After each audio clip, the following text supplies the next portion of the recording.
Academia Falcons, la mejor. Academia Preuniversitaria Falcons. Calidad y exigencia. ¡Fuerza Falcons! Buenos días a todos ustedes, jóvenes estudiantes. Les habla el profesor Pedro Lortegui. Nuevamente a todos bienvenidos a esta aula virtual de la Academia Falcons. En esta oportunidad vamos a comenzar nosotros con todo lo correspondiente a lo que es literatura peruana. Es la última parte del curso de literatura donde nosotros tenemos que recordar, que rememorar ya a temas y también pues a textos que ustedes han conocido incluso en la secundaria, porque ¿quién no conoce la literatura peruana? Ustedes, como buenos peruanos, deberían tener conocimiento y entendimiento incluso de sus representantes. De acuerdo a lo que es el prospecto de admisión, de acuerdo a lo que propone, vamos a empezar con lo que se conoce como la literatura prehispánica. La literatura prehispánica, en algunos casos o en algunos textos, le han llamado literatura quechua. Así que, pues, abarca a todo lo que es el tiempo anterior a la llegada de los españoles. Por eso, esta literatura prehispánica es conocido como el periodo de autonomía. ¿Por qué se le considera como el periodo de autonomía?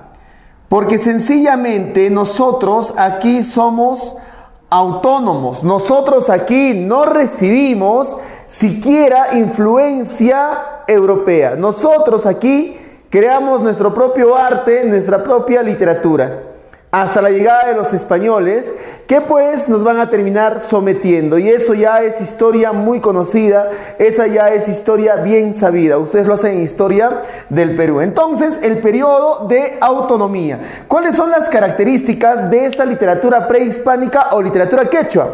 Primeramente, fue una literatura eminentemente oral. ¿Por qué oral? Porque durante el tiempo del incanato, nosotros éramos de un carácter ágrafo. Es decir, nuestra literatura era ágrafa. No había una escritura. El no tener una escritura hacía que nosotros todo lo manifestáramos de manera oral. Nuestra literatura era pasada de persona a persona, era transmitida de generación a generación a través de los tiempos. Aparte de ser oral por la agrafía, también fue una literatura eminentemente anónima. ¿Está bien? Anónima. ¿Qué la hacía anónima? Una razón muy importante. Todo en el tiempo del incanato era de manera colectivo. Toda manifestación artística se realizaba de manera colectiva. Y esa colectividad, ese colectivismo le dio su carácter anónimo. No había un autor que se atribuyera la autoría de los textos, de lo que fueron las composiciones literarias de ese tiempo.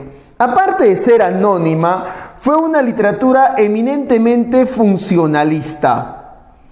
¿A qué se refiere con ser funcionalista? Había una literatura para cada una de las expresiones, tanto sociales, políticas y económicas. ¿Cómo es eso? Pues sencillamente había una literatura para la siembra, una literatura para el pastoreo, una literatura para la cosecha, una literatura para la guerra, una literatura para el amor, una literatura para entrevistarse con el Inca. Era funcionalista. Aparte de ser funcionalista, también fue una literatura eminentemente monosintética. ¿A qué se refiere con ser monosintética? Fue una literatura que fue creada, que fue hecha en un solo idioma. ¿Qué idioma era el que hablaban? El runa simi. El quechua o el runa simi. Mayormente el pueblo hablaba el quechua, aunque muchos dicen que solamente los incas, ustedes saben muy bien, la familia real, la panaca real como se conoce, eran llamados incas. No es que incas eran todos, el pueblo eran los quechuas.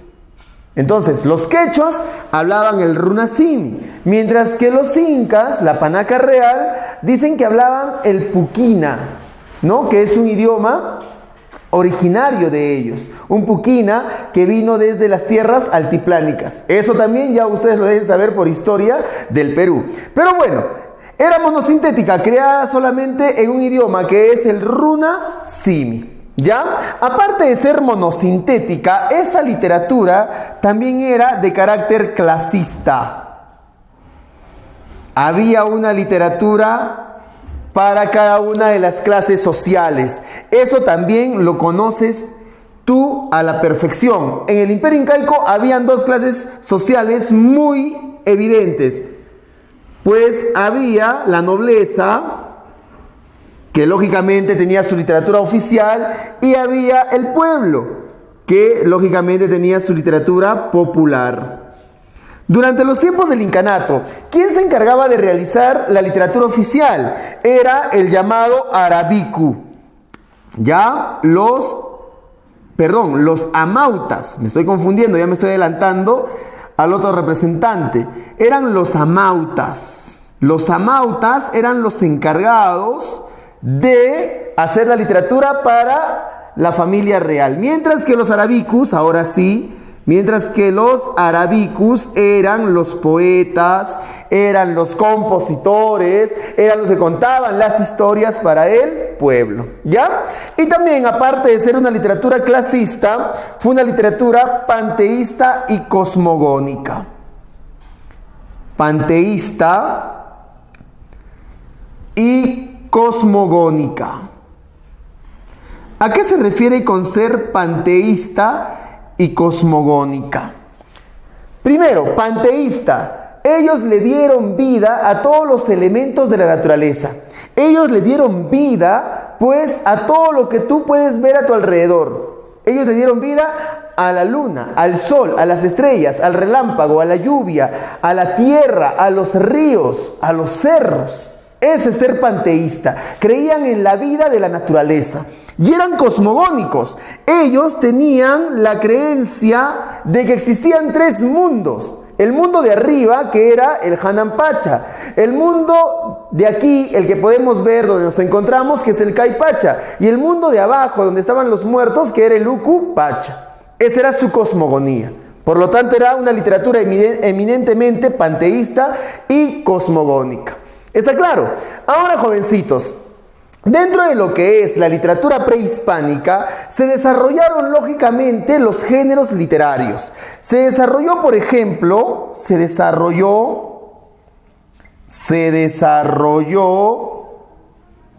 el famoso género épico. El género épico, y esto lo vamos a poner de esa manera, narrativo, que se encuentra durante lo que es el Imperio Incaico. ¿Qué se encontró durante ese tiempo? Mitos, leyendas que daban cuenta acerca del origen de los incas, de las familias y hasta incluso de los grandes héroes y los grandes acontecimientos. Por eso, dentro de lo que es el género épico narrativo se encuentran los mitos y leyendas. El mito del Pajaritampu, o también llamado el mito de los hermanos Ayar, lo conoces, desde la escuela te lo han contado. O la famosa leyenda de Manco Cápac y de Mamaocllo, ¿no? Que salen de lo que es el lago Titicaca para fundar el Imperio Incaico. También lo conoces desde los tiempos de la escuela. Pertenecen a este género épico narrativo. Muchos otros mitos hay, el mito de Nailamp, el mito de Con, el mito de Incarri, el mito de Pachamama. ¿Cuántos mitos no hay? Pero aparte del género épico narrativo, también desarrollaron el género lírico. Cuando hablamos de lírico o de lírica, nos referimos a la poesía. ¿Desarrollaron ellos poesía? Claro que sí, manifestaciones poéticas. Un ejemplo está el Haiji. ¿Te recuerdas? El Haiji, canto de alabanza, de alegría, de entusiasmo. Podía ser militar, amoroso, religioso, guerrero. Por eso el Haiji se emparenta bastante con lo que es la oda. Recuérdate, géneros literarios en las primeras clases. Se parece mucho a la oda. La otra se llama el Jarawi. ¿Te recuerdas del Jarawi? Canto de amor doloroso ante la ausencia o pérdida de un ser querido. Un ejemplo de Jarawi, pues tú ya sabes, estos cantos de tristeza que mayormente en el campo lo entonan. ¿Se parece bastante a qué? A la elegía. A la elegía. ¿Te das cuenta? También está el urpi. El urpi, que es una manifestación amorosa, es un canto de amor solamente hacia las mujeres, solamente para ellas. Se les comparaba a las mujeres con la paloma, porque decían que las mujeres eran hermosas y bellas como las palomas. ¿Se parece bastante a qué? Se parece bastante al madrigal. ¿Te das cuenta? ¿No? Los géneros literarios fueron desarrollados por ellos. Las especies también. Hay otras expresiones líricas. Está, por ejemplo, el ayataki, que es un canto fúnebre. Está el cacharpari, que es un canto de despedida. El wawaki, el wakantaki, el aimoray, el huayñu, entre otros. Pero a nosotros nos importa más lo que es el género dramático. El género dramático, el teatro, es lo que a nosotros nos interesa porque es lo que tenemos que desarrollar ahora. Y precisamente la máxima representación del género dramático es lo que vamos a ver. El famoso ollantay. ¿Ya? El famoso ollantay. Cuando tú dices ollantay, te estás refiriendo a mi ollanta. Está ahí dentro de lo que es el quechua, de repente algunos hablan quechua a la perfección, funciona como un posesivo.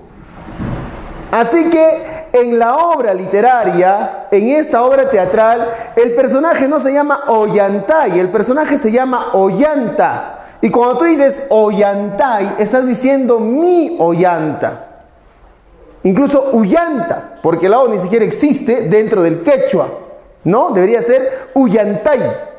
Bien, ahora, es lo mismo que decir palomitay, mi palomita, mamay, mi mamá, abuelitay, mi abuelita. Bien, ollantay, mi ollanta. Este ollantay es considerada como una de las grandes obras prehispánicas a nivel de toda América, junto con el Popol Vuh, que es literatura maya quiché, junto con el Chilam Balam, que es también literatura maya quiché, junto con los libros o los anales del Rabinal Achí, que es literatura azteca, junto con esos textos, hoy en día, al alcance de nosotros, es considerada una de las obras más importantes de la literatura americana, prehispánica. Ahora, el ollantay ha generado una gran controversia, ha generado una gran polémica. ¿Por qué? Por su autoría. Por eso, para saber cuándo se compuso, quién lo compuso, existen tres tesis para determinar cuál ha sido, pues, el origen de esta obra teatral. A ver, la primera tesis es esta. La tesis incaísta. La tesis incaísta, o algunos le han llamado indigenista. ¿Qué dice esta tesis incaísta? Pues dice que el ollantay fue creado en los tiempos del incanato, fue creado en los tiempos prehispánicos. ¿En qué se sustentan? Lógicamente se sustentan en el folclore. Hay cantos, hay danzas, hay mitos que se cuentan dentro de la obra, dentro de esta manifestación teatral, y dicen el ollantay es puramente incaico. La otra tesis es esta, la tesis hispanista. La tesis hispanista. O algunos le dicen colonialista. ¿Qué dice esta tesis hispanista? Que el ollantay es puramente española, que el ollantay fue creado en los tiempos del colonialismo. ¿En qué se sustenta esta tesis hispanista? Primero, tenemos en la estructura.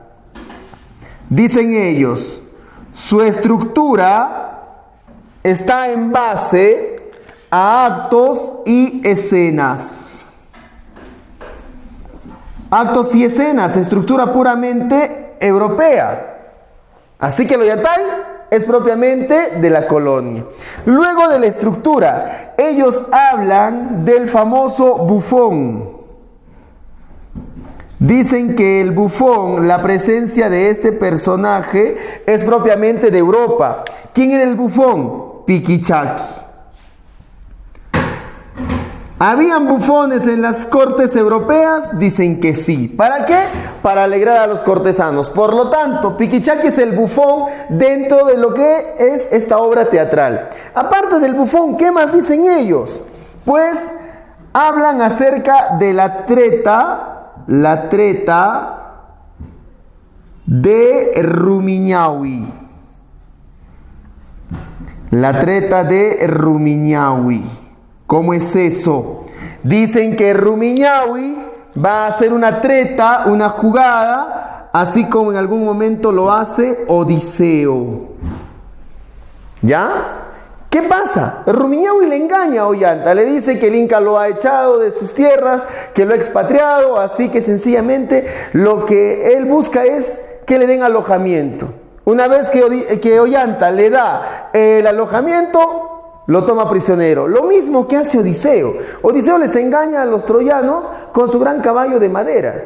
Y una vez que el caballo está dentro, destruyen la gran ciudad. Entonces dicen que Rumiñahui es lo mismo que Odiseo.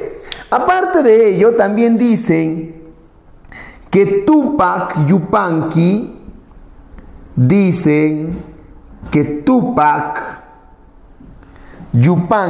es cristiano. Tupac Yupanqui es cristiano. ¿Por qué dicen eso? Porque Tupac Yupanqui perdona a Ollanta. Porque Tupac Yupanqui, en vez de castigarlo por su actitud de rebeldía, le va a perdonar. Por estas características, por estos datos, dicen que el Ollantay es puramente español, puramente incaico, puramente colonialista, puramente europeo. Ahora, la otra tesis es esta. La tesis intermedia, o algunos le han llamado también la tesis ecléctica. ¿Ya? Tesis intermedia o ecléctica. ¿Cómo es eso de la tesis intermedia o ecléctica? Se ha dicho que el Ollantay tiene origen, y esto lo voy a poner con azul, origen inca, fue creado en los tiempos del incanato, fue transmitido de persona a persona y de generación a generación a través de los tiempos, tiene origen inca y estructura europea, que llegó hasta los tiempos de la colonia, donde algún cura o algún sacerdote lo terminó recogiendo y le dio la estructura que hoy en día posee. Esta tesis intermedia es la más aceptada hasta el día de hoy. ¿Ya? ¿Quién la defiende? Lógicamente, el más grande pensador de América. ¿Quién es ese gran pensador de América? Lo defiende José Carlos Mariátegui. En su libro Los 7 ensayos de interpretación de la realidad peruana, en el ensayo número 7, que se llama El proceso de la literatura, ahí lo menciona. Así que es la más aceptada. Pero son las tesis que tú tienes que conocer, que tú tienes que saber. Muy bien, ahora, el Ollantay, ¿por quién fue traducido? ¿Quién lo terminó traduciendo, transcribiendo? Pues su traductor,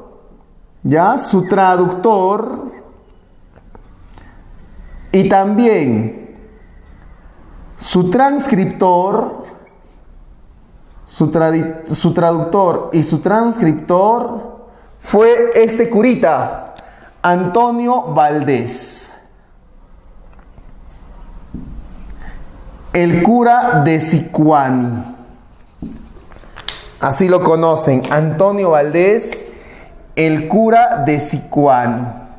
Este señor Antonio Valdés fue pues quien lo terminó traduciendo y transcribiendo en su momento, el cura de Sicuani, ¿ya? Aunque también algunos otros, pues han notado que hubo otro traductor de una manera más precisa, una manera más exacta. Pues su traductor también, un estudioso, fue Sebastián Barranca. ¿Ya? Sebastián Barranca. Te lo aclaro. Antonio Valdés lo tradujo en un quechua completamente incipiente, en un quechua no muy bien dominado, es decir, lo terminó escribiendo en quechua, pues muy malo, y también lo transcribió a lo que es, lo español, pero pues en una muy mala traducción. ¿Quién ya lo mejoró? Sebastián Barranca, ¿no? Sebastián Barranca le dio pues la traducción precisa, la traducción exacta a lo que es el español. Fue un gran estudioso este señor. ¿Ya? Sebastián Barranca. Ahora, ¿cuál es el tema que desarrolla el Ollantay? La lucha por el poder entre la nobleza de sangre y la nobleza advenediza. Se van a enfrentar, ¿no? El noble de sangre, que es el Inca, y el noble advenedizo, que es Ollanta. Bien, voy a contarles entonces rápidamente la historia de Ollanta, porque ya ustedes lo conocen, solamente es una cuestión precisa sobre pequeños datos nada más. La historia dice así: estaba Ollanta en su palacio acompañado de su fiel servidor Piquichaqui, a quien le preguntaba si es que había visto a Cusicouyur. Piquichaqui le decía que sí la había visto, pero de noche, porque a ella solamente se le podía ver en ese momento, de noche, en el instante mismo en el que brillaba más, porque como su nombre mismo lo decía, Cusicouyur era la estrella más brillante de todo el firmamento. Ollanta le preguntaba a Piquichaqui si es que Cusicouyur le amaría. Piquichaqui decía que sí, que ella le había demostrado todo su amor, que ella le había demostrado todo su sentimiento. Decía Ollanta a Piquichaqui que si sería posible que el Inca Pachacútec le entregara a su hija por esposa. Piquichaqui le decía que él no podía aconsejar, que solamente era un sirviente, que él no podía decir palabra alguna para que Ollanta pudiera realizarla. Así que Ollanta decidió mejor llamar al sumo sacerdote Huilcauma. Cuando llamaron a Huilcauma y Ollanta le hizo la misma pregunta sobre si el Inca Pachacútec podría entregar a su hija Cusicouyur por esposa, Huilcauma le dijo que mejor guardase ese amor en lo más profundo de su alma, que mejor se olvidara de ese amor, así evitaría también los problemas. Pero Ollanta, como hombre enamorado que era, no le hizo caso. Pidió una audiencia con el Inca, pidió entrevistarse con él. Cuando Ollanta se presentó ante el Inca Pachacútec, el Inca le dijo que le pidiera todo. Le dijo que él era su mejor general, su mejor guerrero, que Ollanta podía pedir lo que él quisiese. Ollanta le dijo entonces al Inca Pachacútec que él le había servido a lo largo de tantos años, que él había sido su mejor guerrero y que había conquistado a pueblos, que había sometido a hombres, a mujeres, a nombre de la corona de Pachacútec, que él había llevado por lo más alto el nombre de ese Inca y que era justo derecho reclamar ahora, en compensación, a Cusicouyur por esposa, que le entregue a su hija por esposa. Ante lo que dijo Ollanta, el Inca Pachacútec se enfadó tanto y lo terminó echando. Le dijo el Inca Pachacútec que pues él no se estaba dando cuenta de su condición, que él era un plebeyo, mientras que su hija era de raza pura, de sangre real, era de la panaca real. Así que Ollanta nunca podría ni siquiera imaginar casarse con ella. Que si le hubiera pedido tierras, riquezas o a algunas otras mujeres, él se las hubiera dado, pero a su hija nunca. Como Ollanta fue echado, regresó a su palacio con Piquichaqui, a quien le dijo que deberían marcharse, deberían irse, que el Inca no había aceptado. Piquichaqui le preguntó que a dónde iban a ir, así es que Ollanta le dijo que al Antisuyo, donde estaba su ejército de Antis. marcharon al Antisuyo. Los Antis recibieron a Ollanta. Todos los Antis estaban comandados por Orjo Guaranja, que era el general de Ollanta. Cuando Ollanta estuvo en el Antisuyo, todo su ejército de Antis lo recibió. Contentos y emocionados todos, decidieron nombrar a Ollanta como el Inca del Antisuyo. Ollanta era el Inca de esa región. Sucede que cuando Pachacútec se enteró de que Ollanta era nombrado Inca en el Antisuyo, se dio cuenta de que su problema, que era familiar, que era un problema doméstico, ahora se estaba convirtiendo en un problema eminentemente político. Si Ollanta era nombrado Inca en las otras regiones, la corona de Pachacútec estaba en riesgo. Así que Pachacútec llamó a su general Rumiñahui, a quien le dijo que fuera hasta el Antisuyo y venciera a Ollanta y lo llevara ante él de rodillas. Que el Inca Pachacútec quería tener a Ollanta frente a él, suplicando por su vida. Rumiñahui marchó al Antisuyo, pero lo único que hizo a lo largo de varios años fue cosechar derrotas. Siempre terminaba perdiendo las batallas. Así pasaron los años, pasó el tiempo, el Inca Pachacútec envejeció, enfermó y terminó muriendo. Al momento que murió el Inca Pachacútec, le sucedió en el poder su hijo Tupac Yupanqui. Tupac Yupanqui, al asumir el poder, le dijo a Rumiñahui: si no puedes vencer a Ollanta por la fuerza, vénselo con la inteligencia, piensa en algo. Así es que Rumiñahui pensó en algo, tuvo una idea.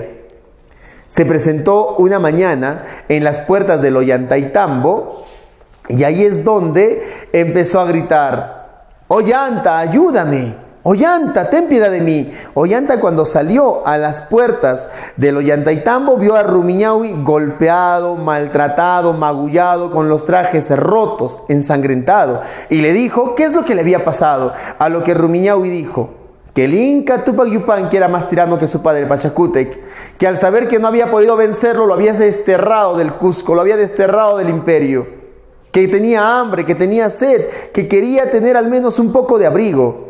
Ollanta le estrechó la mano y recibió a Rumiñahui. Eran amigos, eran compañeros, habían luchado en varias batallas. ¿Cómo no aceptarlo? Cuando Rumiñahui entró al Ollantaytambo, celebraron bebiendo, bailando, cantando, emborrachándose. Todos estaban alegres con la presencia de Rumiñahui. Le dieron de comer, lo vistieron. Pero cuando era de noche y todos estaban completamente cansados, dormidos, es que Rumiñahui abrió las puertas del Ollantaytambo, hizo entrar a su ejército y tomaron presos a Ollanta, a Piquichaqui y a Orjo Guaranja, al general de Ollanta. Se los llevaron ante la presencia del Inca Tupac Yupanqui. Mientras eso pasaba, de otro lado, en otro lugar, allá en el Agyahuasi, se encontraba Imazumaj, una muchacha de solamente 10 años. Imazumaj tenía a su cuidado pues a una mujer. Ella estaba siendo cuidada, atendida constantemente, estaba siendo pues querida por una mujer que era su nodriza, su nana, llamada Pitusaya. Pitusaya se encargaba de darle todo a Imazumaj. Pitusaya tenía a su responsabilidad a esa niña. Imazumaj, como tenía siempre a Pitusaya, un día le preguntó que quiénes eran sus padres, por qué no los conocía. A lo que Pitusaya le dijo que sus padres eran el sol y la luna, que era hija de los dioses. Decía Imazumaj que hacía las preguntas porque nunca había podido salir del Agyahuasi. Siempre había estado ahí encerrada entre esos muros. A lo que Pitusaya le decía que ella estaba ahí encerrada porque estaba destinada a ser la esposa del Inca, la esposa del dios Sol. Que cuántas niñas no quisieran estar en su lugar. Imazumaj le decía a Pitusaya que ella preguntaba todo eso por un motivo, que hace varias noches ya había escuchado a una mujer llorar, lamentarse, pedir que la ayudaran. Y además pedía que le devuelvan a su hija. Pedía que le muestren a su hija. Pitusaya no pudo darle respuesta, solamente le dijo que si quería saber quién era esa mujer, que fuera donde Mamajaja, que era la encargada del Agyahuasi. Así marcharon donde Mamajaja. Imazumaj pidió permiso para ver a esa mujer. Mamajaja le dijo que tenía el permiso, pero que podría verla de noche. no de día, porque si la colla se enteraba, estarían en problemas y podrían ser castigadas. Así fue. De noche marcharon Imazumaj, Pitusaya y Mamajaja a la celda de esa mujer que tanto se lamentaba. Cuando abrieron la celda, vieron a una mujer tendida en el suelo, llorosa, demacrada, completamente descuidada, con los trajes sucios y viejos. Le dijo Imazumaj quién era, y esta mujer dijo que era pues Kusikouyur, y que ella lloraba porque le habían quitado a su hija, porque hacía 10 años que le habían arrebatado a su hija de sus brazos. Y Imazumaj le preguntó a esta mujer, a Kusikouyur, que cómo se llamaba su hija. Kusikouyur respondió que su hija era la más hermosa entre todas las niñas, que era la más bella, y que ella le había puesto el nombre de Imazumaj.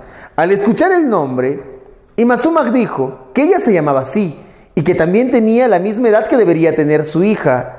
Se miraron una a otra, hermosas las dos, bellas, parecidas, a lo que Mamajaja en ese momento le dijo a Imazumaj que esa era su madre, y le dijo a Kusikouyur que esa niña era su hija. Se abrazaron ambas y lloraron desconsoladas. Kusikouyur había encontrado a su hija. Imazumaj hallaba a su madre y entre lágrimas le decía que sería preciso que hable con el Inca, que se entrevistaría con el Inca para pedirle que la libere, que solamente tuviera paciencia. Así dejaron a Kusikouyur en su celda. Ollanta, Piquichaki y Yorjo Baranja estaban frente al Inca Tupac Yupanqui. Ollanta sabía que iba a recibir un castigo por su acto de rebeldía, pero el Inca Tupac Yupanqui le dijo que lo había mandado a traer no para castigarlo, que lo había mandado a traer solamente por una razón, que él había sido el brazo derecho de su padre, el Inca Pachacútec, y que sabía muy bien la administración del imperio. Le seguía diciendo el Inca Tupac Yupanqui que él iba a hacer un viaje hacia el Collao. Un tiempo indeterminado sería el que estuviera fuera del Cusco. Y durante todo ese tiempo, quien gobernaría en el Cusco, quien gobernaría el imperio incaico, quien se encargaría de la administración, sería Ollanta. El Inca Tupac Yupanqui le estaba nombrando representante real del Inca. Ollanta, al notar que el Inca Tupac Yupanqui, lejos de castigarlo, le estaba dando su confianza, se puso de rodillas para rendirle reverencia. A lo que el Inca Tupac Yupanqui le dijo que él no debería arrodillarse, que más bien ahora estaban en la misma condición, que más bien ahora escogiera entre todas las mujeres que tenían ahí a quienes quería que sean sus esposas. Ollanta dijo que no podía escoger a mujer alguna porque él ya había amado a una y su amor le pertenecía a esta mujer. En ese momento, mientras conversaban Ollanta y el Inca Tupac Yupanqui, se escuchaban los gritos de una muchacha. Se alborotaba en las puertas del Palacio Real. Dijo el Inca Tupac Yupanqui que entrase. Cuando entró era Imazumaj, acompañada de Pitusaya. En ese momento, Imazumaj y Pitusaya se arrodillaron ante el Inca Tupac Yupanqui y le decía Imazumaj que por favor le cumpla lo que le pide, que libere a su madre que está encerrada injustamente en el Ayahuasí. En ese momento, el Inca Tupac Yupanqui decidió cumplir lo que pedía Imazumaj. Fueron junto a Ollanta hasta el Ayahuasí, entraron a esa celda y encontraron a esta mujer, a Kusikouyur, tendida en el suelo, llorando desconsolada. Le preguntó el Inca Tupac Yupanqui que quién era esa mujer que tanto dolor le causaba al corazón pequeño de esa niña. Esta respondió que era Kusikouyur, hija del Inca Pachacútec, a lo que el Inca Tupac Yupanqui dijo que eso era imposible, que su hermana había muerto, su padre así lo había mencionado en algún momento. Dijo entonces Kusikouyur que eso no era verdad, que era mentira, que habían inventado todo eso solamente para separarla del hombre que amaba, para arrebatarle a su hija. En ese instante Ollanta la reconoció y le dijo al Inca Tupac Yupanqui que esa era la mujer a quien había amado, que si él no podía elegir a otra mujer era porque amaba a Kusikouyur. Se abrazó Ollanta y Kusikouyur. Luego de 10 años de haber separado a esta pareja, volvían ellos a reencontrarse. Mientras se abrazaban, Imazumaj entendió que ese hombre era su padre, así que también los terminó abrazando a ambos. Al ver la escena familiar, el Inca Tupac Yupanqui decidió romper todas las barreras y los moldes sociales y permitió el matrimonio entre Ollanta y Kusikouyur. Así Ollanta dejó de ser un plebeyo y ascendió a la familia real del imperio. Esa ha sido la historia de El Ollantay. La historia de este personaje, pues, que trata como tema la lucha de las clases sociales, la lucha entre la nobleza de sangre y la nobleza advenediza. En su momento, este Ollantay, esta obra teatral fue representada ante José Gabriel Condorcanqui Tupac Amaru II. Por primera vez se representó ante él en el pueblo de Tinta. Y luego de ello, José Gabriel Condorcanqui Tupac Amaru II lideraría la más grande revolución indígena. Por eso es que después la corona española prohibiría no solamente pues la lectura, sino también la representación de esta obra teatral, porque decían que era una obra subversiva, que hacía que los indios, llamados de esa manera a los indígenas y nativos peruanos, querían volver, después de leerlo, después de observarlo, a sus raíces incaicas. Bien, con ello terminamos esta primera parte de literatura peruana. Pasamos ahora a la siguiente parte, que es el romanticismo peruano. Vamos a continuar con el siguiente tema, de acuerdo a lo que es el prospecto de admisión, llamado el romanticismo peruano. Este romanticismo peruano es un movimiento literario, lógicamente venido desde Europa, es un movimiento literario que viene desde los tiempos, pues, del siglo XIX, la primera mitad del siglo XIX, y va a llegar aquí al Perú ya de manera tardía, a la segunda mitad del siglo XIX. Bien, ahora, ¿cuál es el contexto en el cual se desarrolla el romanticismo en el Perú? El contexto en el cual se desarrolla este movimiento es la bonanza económica. Aquí se está dando la economía del guano y del salitre, ¿verdad? Lo que nos está generando una gran cantidad de dividendos económicos. Algunos le han llamado o algunos le conocen como la prosperidad falaz. ¿No? La prosperidad falaz. Así le han llamado, lamentablemente. Ahora, ¿cuáles son las características del romanticismo en el Perú? Sus características son las siguientes. No fue original, es decir, solamente imitó. Imitó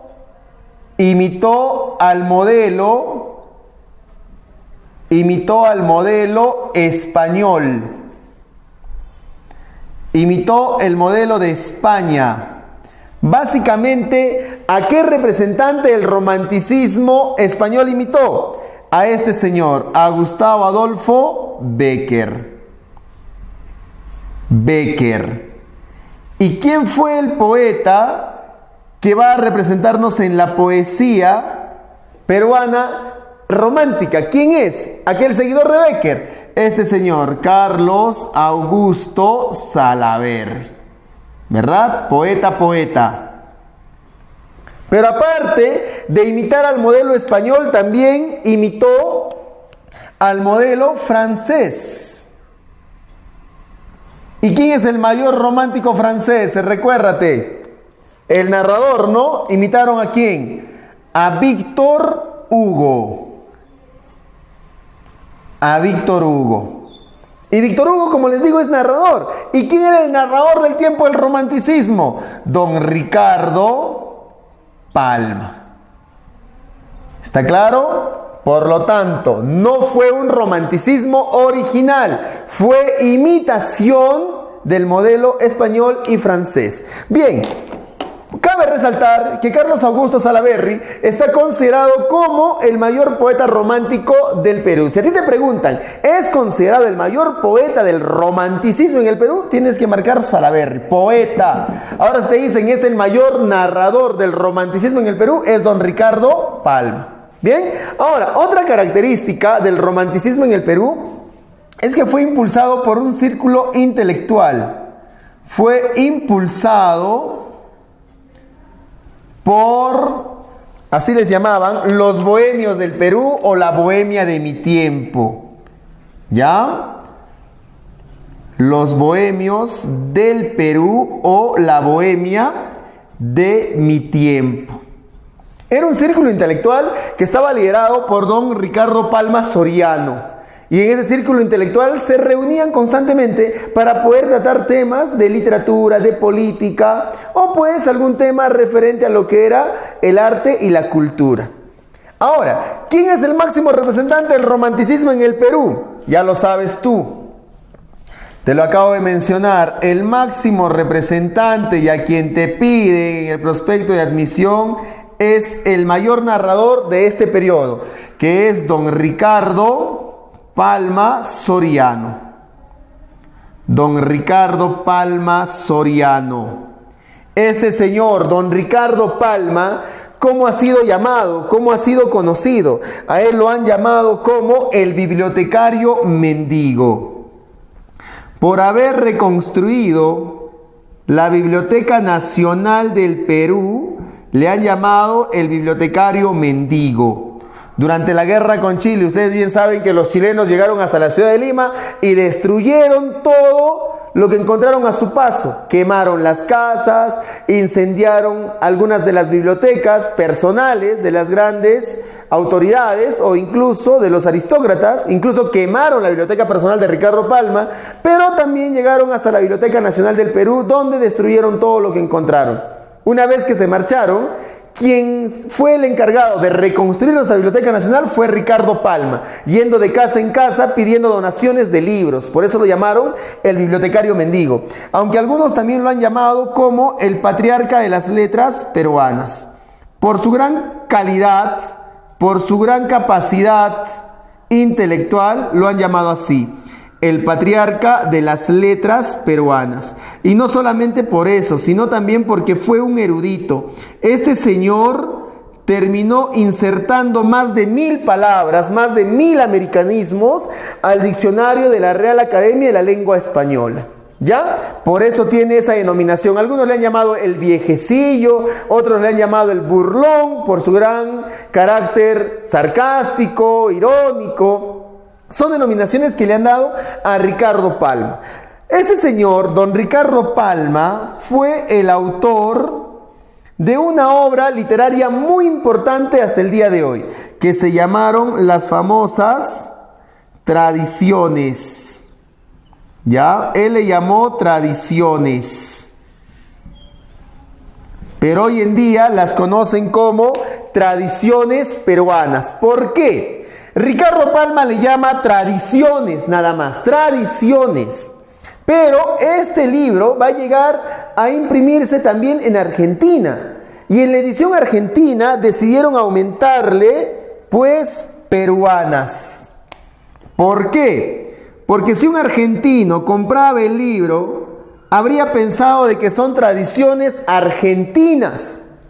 Para especificar eso, para especificar tradiciones de dónde eran, le pusieron peruanas. Hoy en día tú las conoces como tradiciones peruanas. Entonces, ¿qué es la tradición? ¿En qué consiste la tradición? Eso también lo sabes. ¿Qué es la tradición? Lo sabes por géneros literarios. ¿Ya? ¿En qué consiste? ¿Qué es? ¿A qué se refiere la tradición? Pues la tradición, jovencitos, es la combinación de varias especies narrativas. La tradición combina, ¿ya? Combina el mito, la leyenda, ¿qué más? La crónica, ¿qué más? El cuento, ¿qué más? También la historia y la fantasía. Combina todo eso. La leyenda, la historia, la crónica, la fantasía, y todo con un lenguaje gracioso, con un lenguaje completamente burlesco, con un lenguaje sarcástico. Eso es lo que hace la tradición. Por eso cuando tú lees una tradición de Ricardo Palma, vas a notar que te especifica hasta la fecha, el lugar y hasta los personajes, que muchos de ellos son históricos. Entonces te da el dato histórico y cuenta una historia, muchas de ellas fantásticas. Eso es la tradición, una mezcolanza, una mezcla. En total son alrededor de 453 tradiciones. Alrededor son 453 tradiciones. ¿Ya? ¿Y desde qué periodo van? van desde los tiempos del incanato, desde el tiempo prehispánico, pasan por el tiempo de la colonia. Hay más tradiciones en los tiempos coloniales hasta el tiempo de la república. Bien, ahora, ¿qué tradición es la que te piden a ti?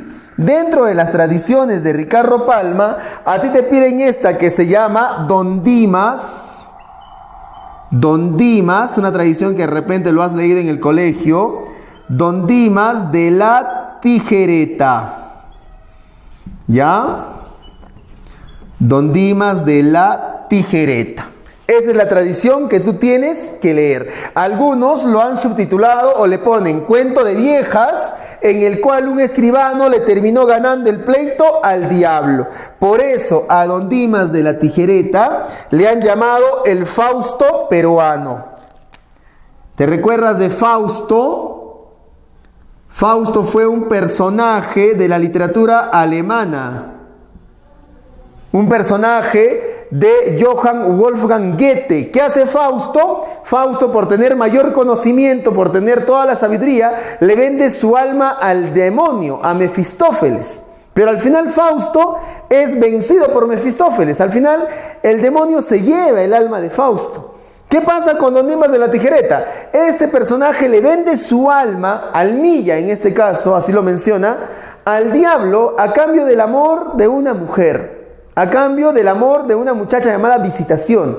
Pero, ¿qué hace Don Dimas de la Tijereta? Como es un abogado, como es un escribano, termina engañando al diablo. Termina mintiéndole, lo estafa prácticamente. ¿Ya? Por eso le dicen el Fausto peruano. Ahora, ¿cuál es el tema de Don Dimas de la Tijereta?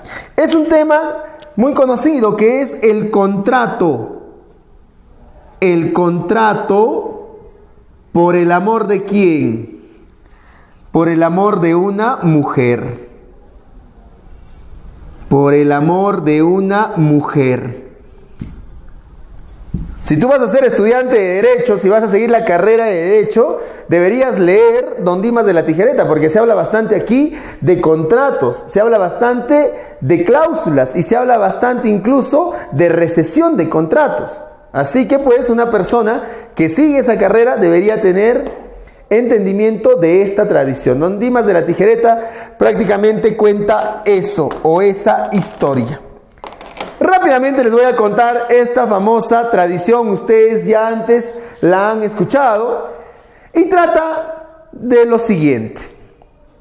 Dice que en los tiempos de la colonia vivía un escribano que se llamaba Don Dimas de la Tijereta.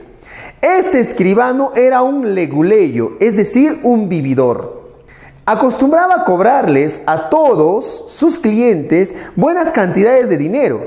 Y si no era dinero, lo hacía cobrándoles con joyas muy preciadas, con joyas de gran valor. Este hombre, pues, era una especie de notario, una especie de escribidor. Así que de eso vivía. Un día, a Don Dimas de la Tijereta le vino a pasar lo que a todo hombre de su edad de manera ridícula le pudo pasar. Se enamoró de una muchacha muchos años menor que él. Se enamoró de una veinteañera llamada Visitación. Hermosa la muchacha, de un rostro muy bello que parecía ser muñequita de porcelana. Además de una figura delgada, esbelta, de una cintura tan bien lograda, tan bien contorneada y tan delgada que parecía decir, mírame y no me toques. Don Dimas de la Tijereta todos los días iba a ver a Visitación y siempre que la veía le llevaba regalos, joyas, vestidos, pues todo que pudiera contentar a la muchacha. Visitación, vanidosa como era, como son todas las jovencitas de su edad, se ponía las joyas, se ponía los trajes y se miraba ante el espejo. Y luego de haberse puesto todo ello, echaba a Don Dimas de la Tijereta. Don Dimas de la Tijereta no esperaba eso. Él esperaba que al menos Visitación le corresponda con besos, con caricias, con amores. Pero no hacía eso Visitación. Siempre, luego de recibir los regalos, lo echaba. Así que un día, Don Dimas de la Tijereta, molesto, cuando regresaba de la casa de Visitación, otra vez siendo desairado, es que se sentó en una de las banquetas de la Plaza Mayor de Lima y dijo: Sería capaz de venderle mi almilla al mismo demonio por el amor de esa pretenciosa, por el amor de esa vanidosa. Dicen que todo lo que nosotros los hombres hablamos aquí en la tierra se escucha allá abajo en el infierno. Así que las palabras de don Dimas de la Tijereta retumbaron los muros de allá abajo. Quien lo escuchó fue el mismo Satanás, el mismo demonio. Y dijo, Lilith llamó a su secretario, uno de los secretarios que tenía, de los tantos que poseía Satanás. Este Lilith era el de más palabrería, el que más rápido convencía, el de fina estampa, el más elegante, el bien vestido. Cuando Lilith se presentó le dijo, mande usted, señor. Le dijo entonces Satanás, allá en la ciudad de Lima hay un hombre que se hace llamar don Dimas de la Tijereta y dice que sería capaz de vender su almilla. Mira qué pobre hombre, ni siquiera sabe valorarse, decir almilla a su alma. Dice que quiere entregar su almilla por el amor de una mujer, cosa tan fácil. Así que mejor anda y hazle el contrato. Lilith rápidamente se presentó ante don Dimas de la Tijereta, quien se estaba lamentando y le dijo, muy bien, don Dimas, mi señor Satanás ha oído tu pedido y te va a entregar el amor de la mujer a quien quieres. Solamente tienes que firmar este contrato donde en el plazo de 3 años entregarás tu almilla. Don Dimas de la Tijereta, contento y emocionado, rápidamente firmó el contrato. Una vez que lo hizo, Lili le dijo, la muchacha a quien quieres ya está enamorada de ti. En 3 años nos vemos, don Dimas de la Tijereta. Y terminó marchándose. Don Dimas de la Tijereta, emocionado, corrió a su casa para vestirse nuevamente e ir a buscar a Visitación. Pero cuando llegó a su casa, grande fue su sorpresa que encontró a Visitación ahí, sentada sobre la cama. Ella estaba completamente enamorada, deseosa de don Dimas de la Tijereta. Se abrazaron, se besaron, pasaron la noche juntos. Estaban tan encantados que al día siguiente decidieron ir a casarse. Se casaron. Cuando ya eran esposo y esposa, pues no se despegaban para nada. Eran la sorpresa en toda la ciudad. Enamorados los dos, no se dejaban ni un instante solos. Enamorados. Él con sus 80 años y ella con sus 20 años. Así, siempre que don Dimas de la Tijereta se iba a atender a sus clientes, Visitación lo acompañaba, celosísima, no quería que ninguna mujer le quitara el amor de ese hombre. Don Dimas de la Tijereta estaba muy feliz y contento, pero dicen que así como pasa las aguas del río por debajo de los puentes con tanta rapidez, también pasa el tiempo. Se cumplieron los 3 años y don Dimas de la Tijereta esa tarde recibió a Lilith, quien se presentó y le dijo, ya don Dimas, se han cumplido los 3 años, ahora vengo a llevarme tu almilla. Don Dimas de la Tijereta dijo, ahora te lo doy. Se empezó a quitar el saco, la corbata, la camisa, los zapatos, el pantalón. Lilith, al ver que se estaba desnudando, le dijo, así nada más, con todo y ropa, yo puedo llevarte, tengo fuerza. Don Dimas de la Tijereta dijo, es que si no me desvisto no voy a poder darte lo que te he prometido. Lili dijo, está bien, tienes unos minutos de libertad, así que haz lo que quieras. En ese momento, don Dimas de la Tijereta se quitó el jubón interior. El jubón interior es la ropa interior. Una vez que se lo quitó, se lo entregó a Lilith y le dijo, toma, llévatelo. Lilith vio ese jubón interior, esa ropa interior sucia, manchada, y dijo, ¿pero qué es esto? Dijo don Dimas de la Tijereta, es mi almilla, lo que te he prometido dar. Lili dijo, no, yo me refería a tu alma. Don Dimas de la Tijereta dijo, ¿y en qué momento del contrato yo he puesto alma? Ahí he puesto almilla, así que llévatelo, es tuyo. Lili dijo, no, a mí no me vas a engañar. Molesto tomó a don Dimas de la Tijereta por la fuerza y se lo llevó al infierno. En el infierno don Dimas de la Tijereta estaba molestísimo, desnudo. Así que a él lo habían llevado injustamente, él había cumplido con su parte del contrato. Y dijo, necesito que me den pues a un abogado, quiero ir a un juicio. Ante sus reclamos, Satanás, que dicen que a pesar de todo es muy justo, le dio el juicio a don Dimas de la Tijereta. Y dicen que los juicios en el infierno duran menos que los juicios aquí en la tierra, aquí en el Perú, que duran durante muchísimo tiempo todavía. A la hora del juicio, don Dimas de la Tijereta le dijo a Satanás que él había cumplido con su parte del contrato y le pidió que leyese el significado de almilla en el diccionario de la Real Academia de la Lengua Española.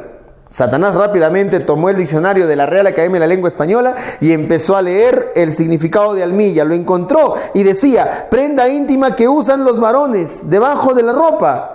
Sí, tenía razón don Dimas de la Tijereta. Satanás, molestísimo, le dijo: vete, don Dimas de la Tijereta, lárgate, regresa a Lima. Eso sí, nos quedamos con tu almilla porque algo tenemos que ganar de todo esto. Don Dimas de la Tijereta se fue contentísimo, regresó, lo había engañado al diablo, lo había estafado. Cuando regresó, corrió a buscar a Visitación. Al abrir la puerta de su habitación, no la halló. Pues Visitación, en 3 años, había vivido con don Dimas de la Tijereta, lógicamente encantada por artificio del demonio. A los 3 años, el contrato terminaba. Y Visitación también, pues se había dado cuenta de lo que había pasado. Le escribió una carta de despedida a don Dimas de la Tijereta donde le decía: si te he querido, si yo me he casado contigo, habrá sido por obra y gracia del diablo. Y como mi carne ya lo ha besado el diablo, voy a entregarle mis huesos a Dios. Se había ido Visitación al convento y se había hecho monja. Don Dimas de la Tijereta se había quedado completamente solo y triste. Pero el problema no estaba ahí, el problema estaba en el infierno. Satanás estaba molestísimo, reunió a todos sus secretarios y les dijo: desde ahora queda terminantemente prohibido que todos los notarios, abogados, fiscales y jueces usen ropa interior. No vaya a ser que nos engañen como nos engañó ese don Dimas de la Tijereta. No hay que fiarnos de estos, son de lo peor. Por eso dicen que desde esos tiempos todos los notarios, los abogados, los fiscales y los jueces no usan ropa interior. Por eso es que siempre se están resfriando, por eso es que siempre están pescando gripes o catarros. Así que si alguno de ustedes va a ser abogado, ya sabe en qué ropa no va a gastar. Bien, ese es don Dimas de la Tijereta, cuento de viejas, donde el escribano le gana el pleito al diablo. Repito el subtítulo, a veces lo utilizan. Bien, continuaremos entonces con el siguiente tema. Muy bien, luego de haber visto a lo que es el romanticismo, vamos a ver ahora al llamado realismo peruano. Todo lo contrario a los románticos. El realismo en el Perú surge en un periodo, pues, de desastre nacional.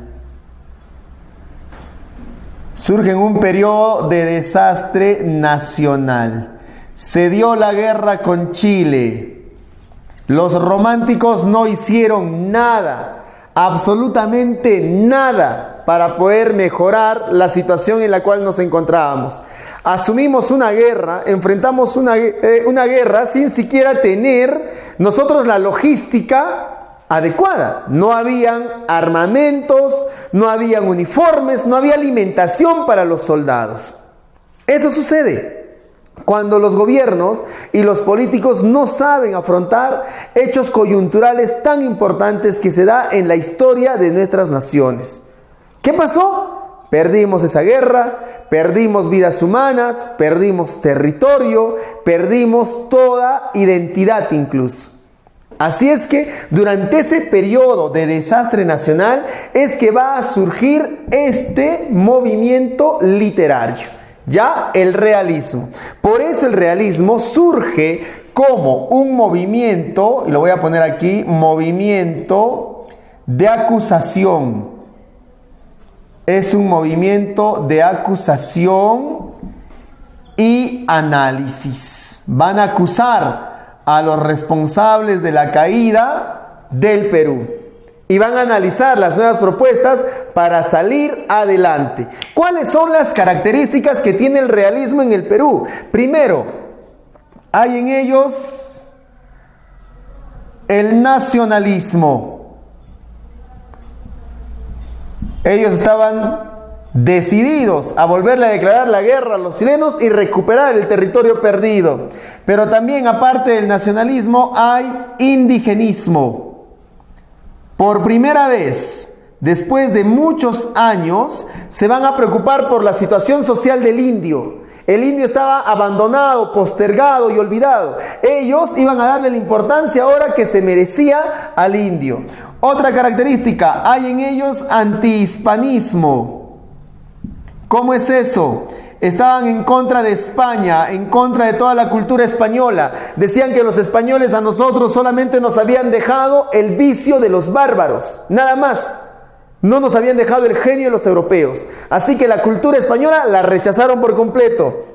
Y también había en ellos el anticlericalismo. Estaban en contra del clero. Estaban en contra de la religión católica porque decían que solamente el catolicismo era pues una institución para degradar la vida de los hombres. Abusaban de las mujeres, les robaban sus tierras a los hombres, les expropiaban de todos los bienes que estos poseían. Eso hacían pues los curas, los clérigos durante ese periodo, así que los criticaron. Pero también hubo dentro de sus características pues el rechazo al pasado. Hay en ellos el rechazo al pasado y la exaltación del futuro. ¿Ya? Y la exaltación del futuro. ¿Te recuerdas? Ellos criticaron a los políticos que nos llevaron por el mal camino durante la guerra con Chile. Así que las oligarquías, las aristocracias políticas de ese entonces fueron criticados. ¿Y a quién querían darle la posta o la responsabilidad del Perú? A los jóvenes, a la nueva sangre. Por eso aquí surge la famosa frase de Manuel González Prada: los viejos a la tumba y los jóvenes a la obra. Bien, y también algo muy importante. Durante el periodo del realismo peruano surgen escritoras provincianas. Surgen escritoras provincianas. Son ahora las mujeres las que van a llevar adelante las propuestas políticas, las ideologías. Son ahora las mujeres las que van a criticar constantemente al sistema. Son ellas, y más aún, son provincianas, no son capitalinas, no son de la ciudad. Ellas viven en la provincia. Clorinda Mato de Turner en el Cusco, Mercedes Cabello de Carbonera en Moquegua, Amalia Puga de Lozada en Cajamarca, entre otras. ¿Ya? Ellas son la base de este movimiento. Ahora vamos a ver a su máximo representante. ¿Quién es el máximo representante de este realismo peruano? Pues su máximo representante es esta señora. ¿Cómo se llamó? Clorinda Mato de Turner. Clorinda Mato de Turner. ¿Cuál fue su nombre verdadero? El nombre verdadero de esta señora fue Grimanesa Martina Mato Usandívares. Grimanesa Martina Mato Usandívares. ¿Por qué Turner? Porque fue el apellido del marido, que era un comerciante inglés, el señor Juan Turner. Ella debió haberse apellidado Clorinda de Turner Mato, pero ella, como era una mujer de carácter, una mujer que se hacía respetar, decidió utilizar el apellido del marido después, Clorinda Mato de Turner. Bien, ahora, esta señora, Clorinda Mato de Turner, está considerada como la precursora del indigenismo en el Perú. Así le han llamado, la precursora del indigenismo en el Perú. ¿Por qué le han llamado la precursora del indigenismo en el Perú? Porque esta mujer, esta señora, va a ser la primera en insertar el problema del indio en la literatura. Va a ser la primera en tratar la situación del indio. ¿Ya? Entonces, le han llamado de esa manera porque insertó al indio, al indígena, dentro de la literatura. Ella se va a preocupar de mostrarnos a un indígena abusado, maltratado, humillado, expropiado de sus riquezas, de sus tierras. ¿En qué obra? Su obra más importante se llamó Aves sin nido. ¿Ya? Aves sin nido. Esta novela, Aves sin nido, está considerada como la primera novela indianista. La primera novela indianista del Perú. La primera novela indianista del Perú. ¿Por qué le han llamado la primera novela indianista? Porque es una novela donde se trata el problema del indio, pero con un indio completamente sumiso. Quiero hacer una aclaración y quiero que tú lo entiendas. El indigenismo no es lo mismo que el indianismo. El indigenismo es cuando el indio lucha, es cuando el indio es rebelde, cuando el indio es capaz de reclamar lo que es suyo, toma las armas y se enfrenta a la autoridad.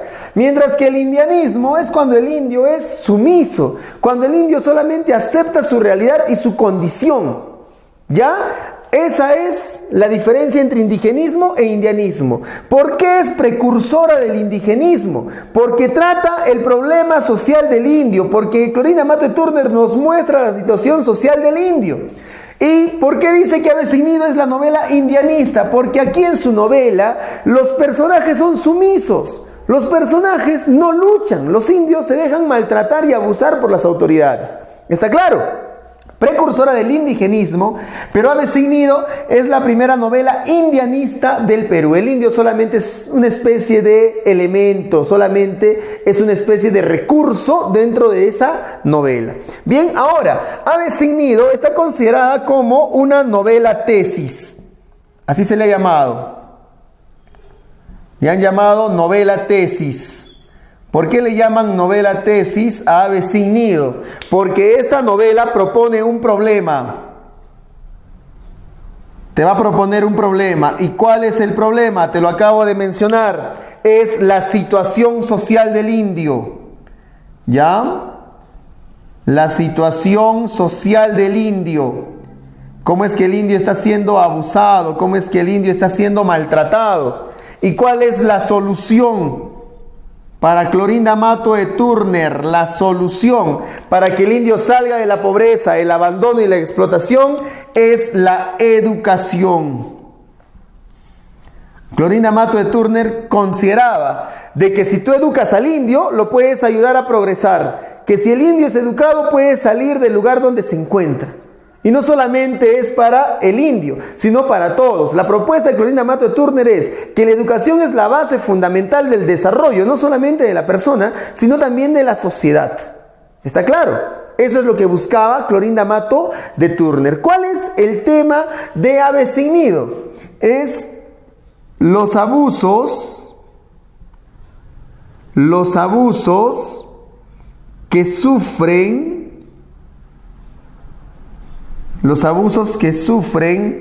los indígenas. ¿Y quiénes abusan de los indígenas? Tanto las autoridades políticas como eclesiásticas. ¿En qué lugar? En un pueblecito que se llama Quillac, ¿no? En un lugar que se llama Quillac. Así se llama el pueblo. Un pueblo que está a las alturas del Cusco. Bien, ahora, dentro de lo que es Ave Sin Nido, se ejerce una crítica, ¿ya? Se ejerce una crítica a la famosa triada o trilogía embrutecedora del indio. ¿Quiénes son esa trilogía o triada embrutecedora del indio? Consideraba Manuel González Prada, ya lo había mencionado en su discurso en el Politeama, que los tres que embrutecen al indio son estos: el gobernador, Sebastián Pancorbo se llama aquí, el juez y el cura. Ellos son la triada embrutecedora del indio. El gobernador, el sistema ejecutivo, el poder ejecutivo. El juez, el poder judicial corrompido en el Perú. Y el cura, que es el poder eclesiástico.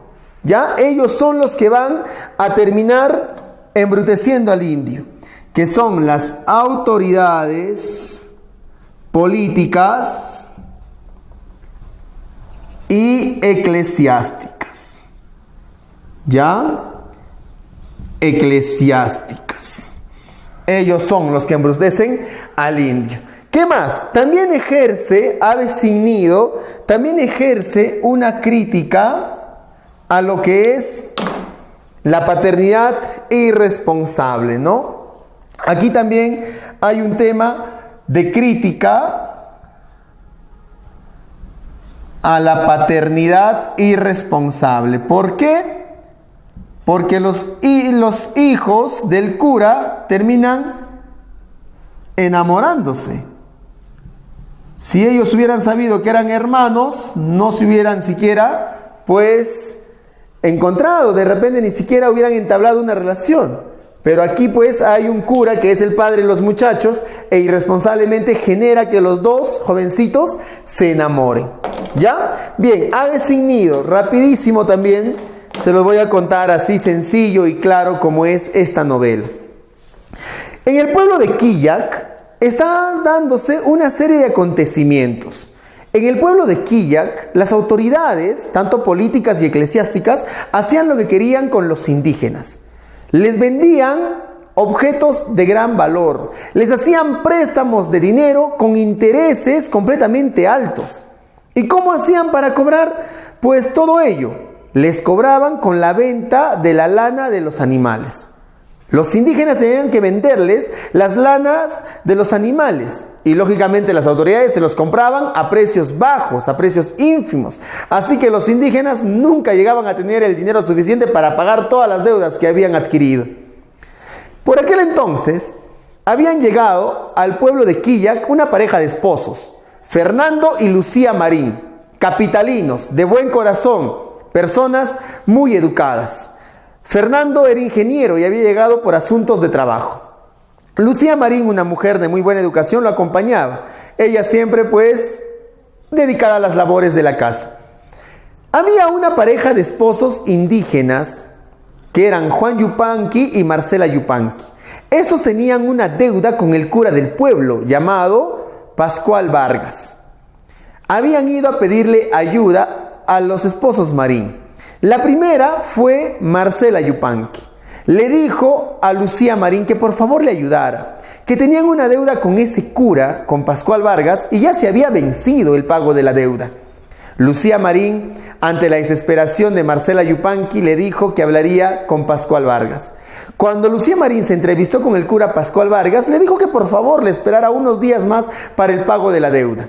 El cura Pascual Vargas le dijo que porque Lucía Marín, que era mujer de capital y mujer bien educada, se lo estaba pidiendo, él iba a esperar a Marcela Yupanqui a que pague su deuda.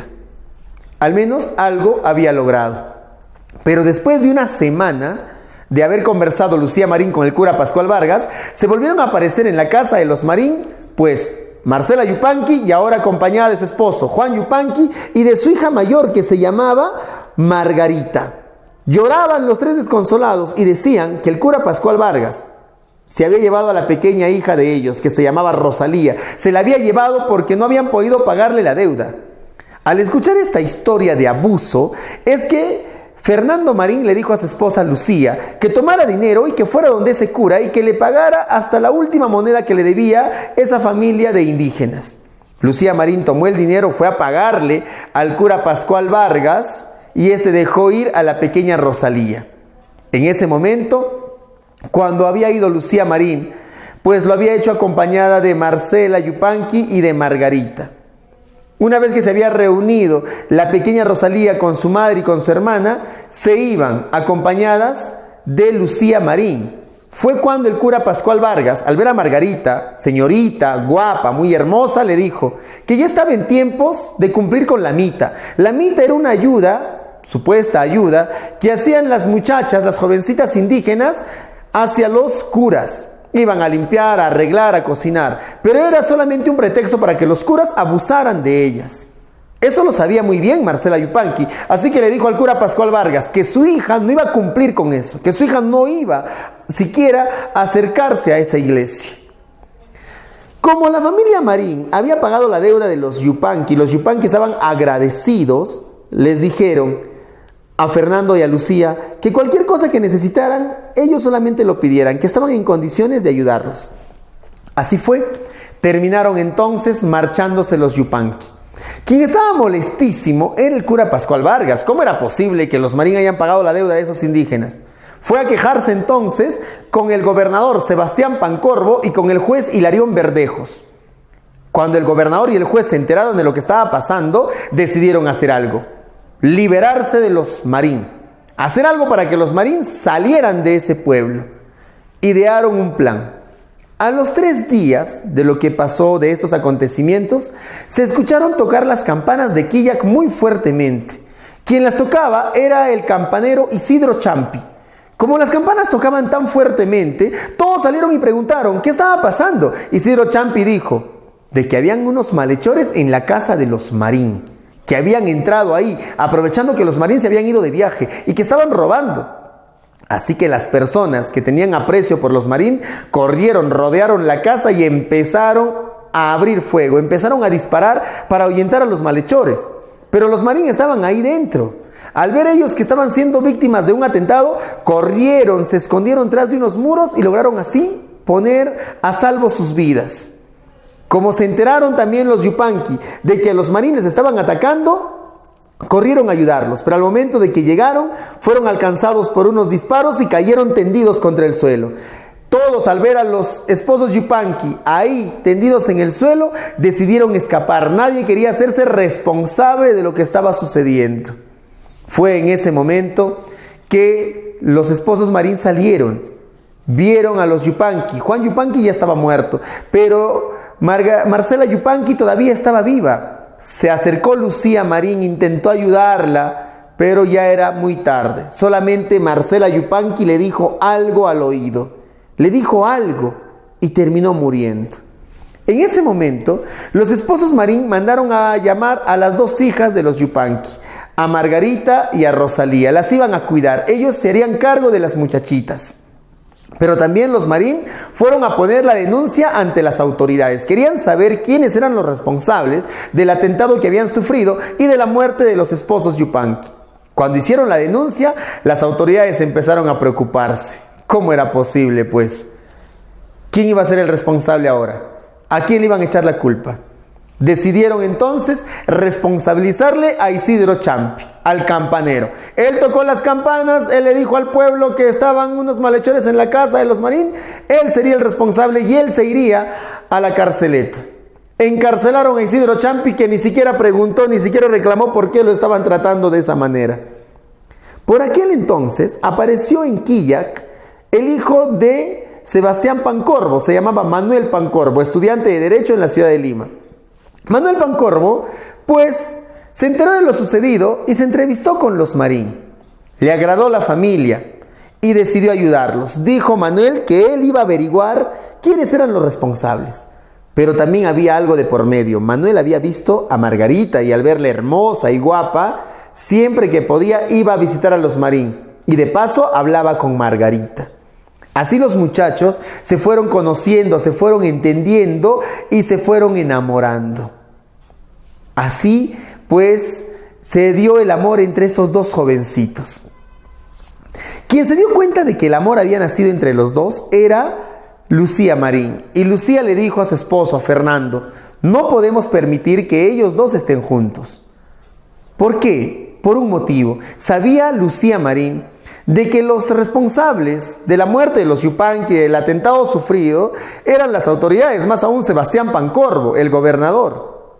Así que sería doloroso para Margarita enterarse de que estaba amando al hijo del asesino de sus padres. Ante lo que dijo Lucía Marín, Fernando Marín, su esposo, dijo: entonces será mejor que nos vayamos y así separemos a los 2 muchachos. Así Margarita no va a sufrir. Celebraron una cena para todos sus amigos y se despidieron de ellos. Los Marín, junto a Margarita y a Rosalía, partieron hacia la capital, volvían hacia la ciudad de Lima. Antes de que se fuera, Manuel Pancorbo le dijo a Margarita: voy a averiguar quiénes son los asesinos de tus padres y cuando yo lo sepa voy a ir a buscarte y voy a pedir tu mano y nos vamos a casar. Con esa promesa se despidieron. Los Marín se marcharon y en su viaje llegaron hasta el Cusco. Pero en el Cusco se detuvieron. Es que los caminos estaban muy malos por el clima. Así que decidieron hospedarse en un lugar llamado El Imperial. Mientras estaban hospedados en el Cusco, en Quillac, Manuel Pancorbo se había enterado de todo. Los verdaderos responsables de la muerte de los Yupanqui y del atentado contra los Marín eran las autoridades, más aún su padre, Sebastián Pancorbo. Hizo la denuncia a todos ellos. Sebastián Pancorbo fue llevado a la carceleta, liberaron a Isidro Champi. El cura Pascual Vargas montó el caballo y se escapó hacia Lima, pero en el camino pescó la tifus, una enfermedad, y terminó muriendo al llegar a la capital. Mientras que Hilarión Verdejos, el juez, pidió su cambio a un pueblito a las alturas del Cusco, donde no llegaba ni la comunicación, ahí nadie lo encontraría. Manuel Pancorbo entendió algo, que los Marín se habían llevado a Margarita por ese motivo. Ellos conocían la verdad y no querían que sufra al conocer que estaba amando al hijo de un asesino, más aún del asesino de sus padres. Así que Manuel decidió ir a buscar a los Marín y contarles toda la historia. Fue hasta el Cusco, se enteró que estaban hospedados en el Imperial. Una vez que se enteró de eso, es que pues decidió entrevistarse con ellos. Cuando los esposos Marín vieron a Manuel aparecerse, aceptaron la reunión. Al momento de reunirse, Manuel les dijo que de seguro ellos estaban pensando que era hijo de un asesino, pero no. Ahí les contó su verdad. Les dijo Manuel que él era hijo no de Sebastián Pancorbo, sino de un hombre, que era un cura llamado Pedro de Miranda y Claro, que su madre, Petronila, cuando era muy joven, atendió a ese cura, y ese cura la abusó, y fruto de ese abuso era él. Así que podía casarse con Margarita sin problema alguno. Al escuchar la historia, Lucía Marín dijo que con más razón no podían casarse, porque antes de morir, Marcela Yupanqui le había dicho al oído su gran secreto, que ella también había atendido a ese cura, a Pedro de Miranda y Claro, y que también había sido abusada por ese hombre. Y fruto de ello también era Margarita. Los dos eran hermanos. Al verse Margarita y Manuel uno al otro, gritaron: mi hermano, mi hermana. Y se sentaron y empezaron a llorar desconsolados. Al ver que su amor no podía realizarse, Lucía Marín se acercó, les acarició los cabellos y decía: pobres muchachos, parecen ser dos aves sin nido. Esa es la historia de esta novela, Aves sin nido. Precisamente esta novela, por el título, alude a eso, la paternidad irresponsable, como lo he mencionado. Dos muchachos que no tienen pues conocimiento de su origen. Dos muchachos que no tienen conocimiento pues del lado paternal. Por eso el título de Aves sin nido. Vamos a continuar entonces con el tema que nos corresponde ahora, que es el modernismo peruano. Un tema también muy conocido por todos ustedes, porque el poeta a quien vamos a ver es también hartamente conocido. El modernismo en el Perú. Bien saben ustedes, lo hemos hecho en literatura hispanoamericana. El modernismo es el primer movimiento literario surgido en tierras americanas, creado por americanos y con elementos americanos. ¿Se puede hablar de un precursor del modernismo? Claro que sí. Muchos consideran como precursor del modernismo en el Perú, y no solamente en el Perú, sino también en América, a este señor, a Manuel González Prada. Manuel González Prada, por su obra ensayística, por sus ideas políticas, está considerado dentro del realismo peruano, ya por su obra ensayística, por su pensamiento político, pero por su poesía, porque escribió poesía. Este señor está considerado como un precursor del modernismo en el Perú, ¿ya? ¿Cómo le decían a Manuel González Prada? Le decían el sibarita, o también algunos le han llamado el ángel de la muerte. Bien, son los calificativos que tuvo, el sibarita o el ángel de la muerte. Él es el precursor del modernismo en el Perú. Pero ¿quién es considerado el máximo representante del modernismo en el Perú? Eso tú ya lo sabes. Es José Santos Chocano. Pero antes, ¿cuáles son las características del modernismo peruano? La característica fundamental, lógicamente, es el exotismo. ¿Te recuerdas? El exotismo. Ya, la presencia de personajes irreales, fantásticos. Y también el modernismo en el Perú tuvo bastante apego al paisaje americano. Bastante apego al paisaje americano. Ya, no te vayas a olvidar eso. Se va a tratar en el modernismo peruano de exaltar el paisaje de América. Y no solamente de América, sino también del Perú. Pero una característica también fundamental del modernismo en el Perú es que fue elitista. Su elitismo.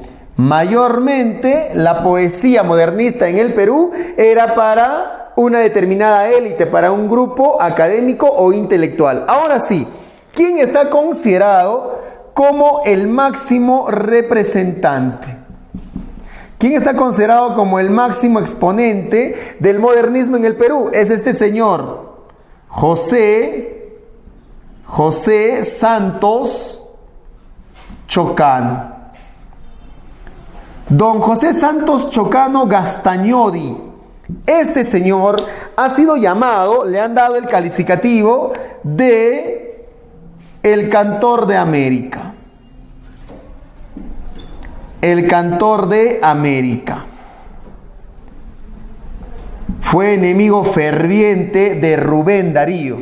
Siempre discutía él con Rubén Darío. Querían los dos poetas determinar cuál de los dos era mejor. Entonces, él decía, yo soy el cantor de América, soy el mejor poeta de América. El mismo Manuel González Prada dijo que José Santos Chocano era el mayor poeta del Perú, que en 100 años después de Chocano no habría un poeta que pudiera tener la altura de los versos que pudo haber escrito José Santos Chocano. Ahí sí se equivocó Manuel González Prada, porque en realidad sí hubo un personaje que terminaría siendo el mayor poeta del Perú, que es César Vallejo, que muy cercanamente a Chocano nomás terminaría apareciendo.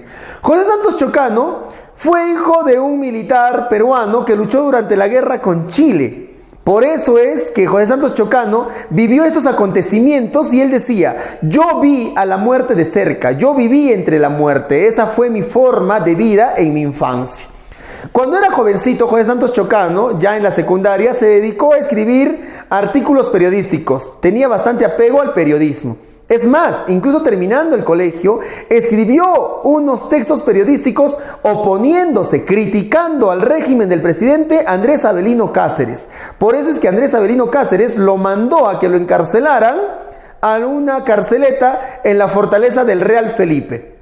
Ahí compartió la celda con un muchacho que también era impetuoso, que también tenía sus ideales políticos, llamado Óscar Raúl Benavides.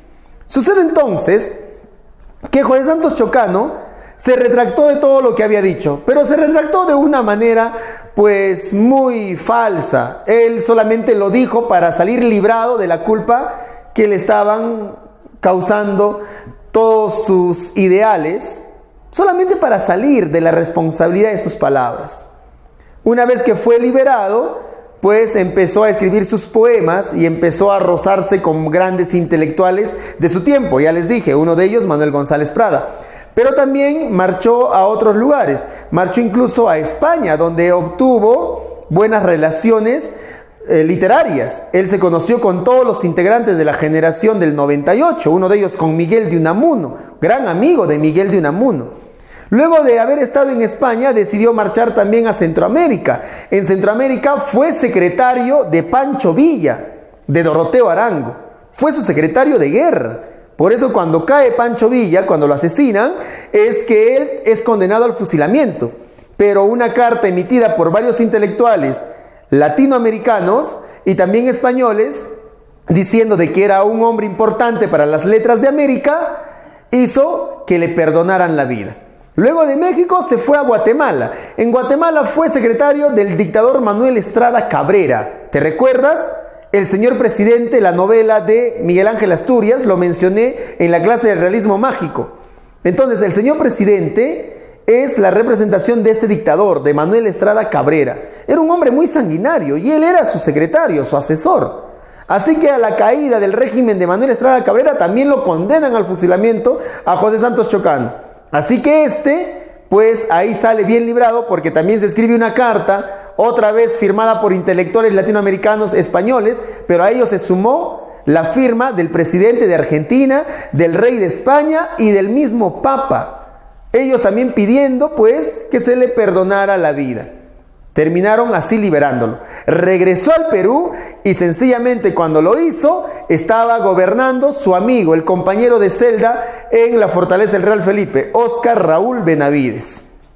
Ahí es donde, pues Óscar Raúl Benavides, un día en la Plaza San Martín de Lima, ante la presencia de una gran cantidad de personas, lo hizo vestir de César romano y le puso una corona de laurel, así como utilizaban los césares romanos, pero esta corona estaba hecha de oro puro y lo nombró el Cantor de América. Tenía un ego tan grande José Santos Chocano que prácticamente mucha gente lo odiaba y otra gente lo admiraba. Todos tenían o bien una pasión hacia este hombre o bien le tenían una aversión, un odio constante. Pero ese era José Santos Chocano. En alguna oportunidad polemizó con un jovencito, un joven poeta que se llamaba Federico Elmore. Peleaban y discutían. En medio de la discusión, José Santos Chocano se enfureció tanto que, molesto, ofendió a Federico Elmore. Días después, José Santos Chocano volvería a encontrarse con el muchachito.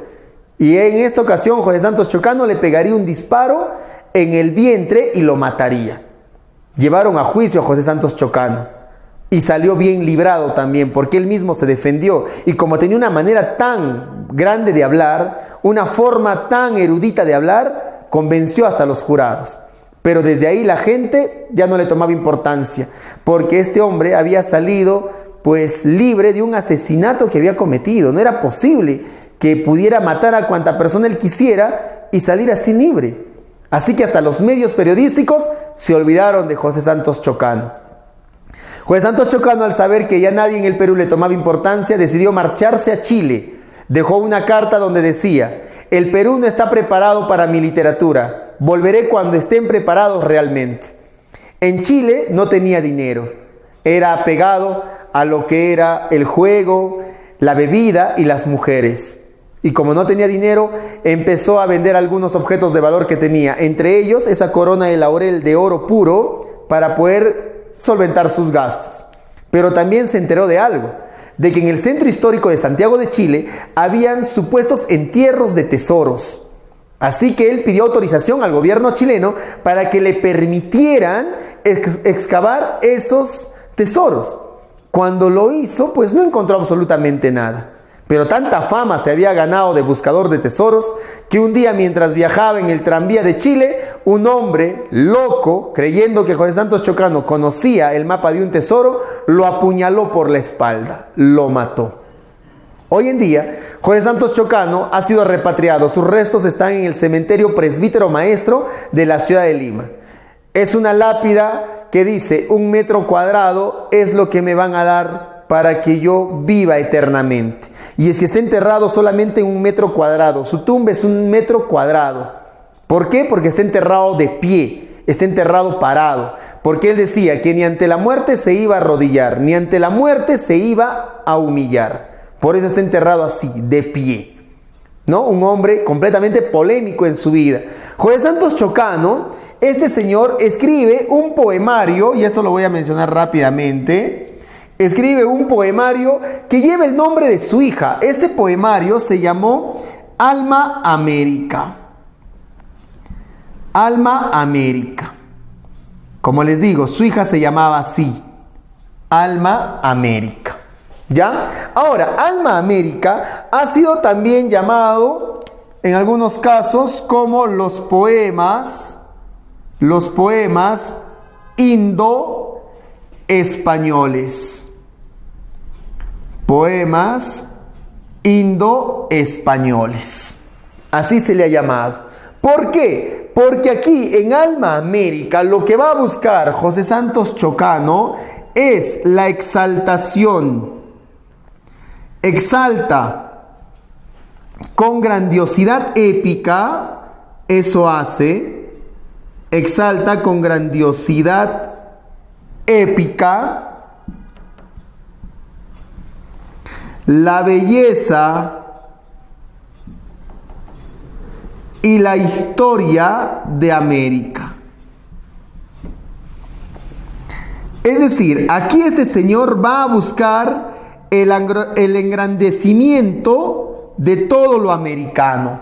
Se va a sentir muy apegado al alma de América, a su esencia, ¿no? Al espíritu americano. Precisamente de Alma América está este gran poema que se llama Blasón. Blasón. Tú de repente lo conoces. Soy el cantor de América, autóctono y salvaje. Mi lira tiene un alma, mi canto un ideal. ¿Te recuerdas el poema, no? ¿Qué es lo que hace Blasón? ¿Qué es lo que va a expresar? Va a exaltar el mestizaje, ¿no? Aquí se exalta grandilocuentemente. Aquí se exalta grandilocuentemente el mestizaje. ¿Te recuerdas? Cuando dice: mi verso no se mece, colgado de un ramaje, como un vaivén pausado de hamaca tropical. ¿No? Está exaltando entonces el paisaje americano primero. Dice luego: los Andes son de plata, pero el león de oro. Se refiere a los Andes peruanos, a los Andes americanos, que son de plata, ¿no? Exalta su belleza. Luego dice: pero el león es de oro. Es decir, está exaltando más su lado español que americano. Bien, luego dice: y de no haber sido poeta, quizá yo hubiese sido un blanco aventurero o un indio emperador. De no haber sido un poeta, José Santos Chocano, ¿qué hubiese sido? Un blanco aventurero, un gran conquistador, un español dominador de estas tierras. Eso hubiera sido. Miren cuál es el ego que tiene el poeta, cómo se considera. O dice: o hubiera sido un indio emperador. Si no hubiera sido poeta o no hubiera sido conquistador, hubiera sido un inca, un señor gobernante de estas tierras, un señor dueño de todas estas riquezas. Eso es lo que muestra en Blasón, el mestizaje. Soy el cantor de América. Mira, ya muestra lo que es su calificativo: autóctono y salvaje. ¿Verdad? Eso es lo que está mostrando en Blasón. Dice: el sol me da el cetro de su poder real. Eso muestra. El sol le da todo el poder a este hombre. Le da todo el poder a este poeta. Básicamente, esto es lo que te van a preguntar. Solamente Blasón. ¿De qué trata? La exaltación del mestizaje en José Santos Chocano. Sencillo, fácil, con los datos exactos para que tú puedas resolver preguntas sobre este pequeño tema del modernismo en el Perú. Bien, entonces ahí nos quedaremos. Conmigo será hasta la siguiente clase. Cuídense muchísimo, nos vemos. Chao.